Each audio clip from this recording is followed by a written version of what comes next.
Nous sommes très inquiets ce matin parce que, comme vous l'avez constaté, l'accès à la salle nous a été systématiquement interdit sans que cela nous soit notifié avant. Lors de la dernière audience, nous avons tous constaté qu'il y a eu des demandes de part et d'autre. Une demande venant de nos avocats pour dire qu'on voudrait que l'audience soit médiatisée, et d'autre part, le procureur a demandé à ce que le huis clos soit ordonné. Nous n'avons eu aucune notification, ou en tout cas rien ne nous a été dit si c'est le huis clos qui a été ordonné ou pas. Et bizarrement ce matin, tous les militants sympathisants du parti sont mobilisés pour venir assister à l'audience et patatras, on n'a pas d'accès à la salle. Mais il y a un élément qui est très important, qui n'est pas des moindres, qu'il faut absolument dénoncer. Quelques membres ont réussi quand même à accéder à la salle. Et là-dedans, il y a beaucoup de personnes, environ 300, qui sont dans la salle, mais qui ne sont pas des militants du parti. Et on se pose la question, pourquoi ils sont là? Qui les a introduits dans la salle au détriment des militants du modèle? C'est la question que nous sommes en train de nous poser, et nous nous sommes dit qu'il faut vraiment interpeller l'opinion nationale et internationale pour dire qu'il y a quelque chose qui se trame derrière ce procès.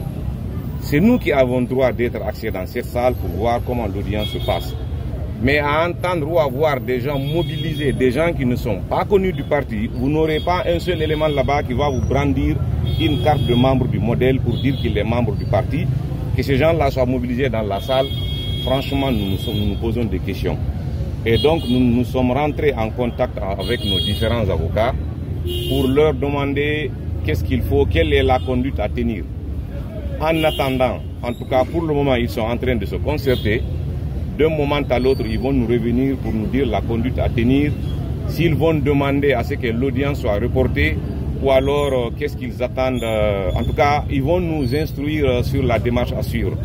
Donc nous avons jugé vraiment opportun de vous convier à ce pas un point de presse, en tout cas de vous tenir de ce qui se passe dans la salle afin que tout le monde soit largement informé parce que comme je l'ai dit à l'entame, c'est inquiétant, c'est pas normal, c'est injuste. Si on nous avait dit que c'est le huis clos, on allait comprendre, nous sommes respectueux des droits de la procédure. On allait venir attendre, mais puisque rien ne nous a été notifié dans ce sens, nous pensons avoir largement le droit d'être dans la salle et d'assister à l'audience. Donc, par rapport à cela, nous demandons à tous les militants et sympathisants de rester sereins et surtout de garder le calme dans la discipline, de rester mobilisés et d'attendre la voix officielle du parti qui va recevoir, comme je l'ai dit, d'un moment à l'autre, les instructions de nos vaillants avocats et ils sauront quelle est la conduite à suivre pour la suite de la procédure. Merci.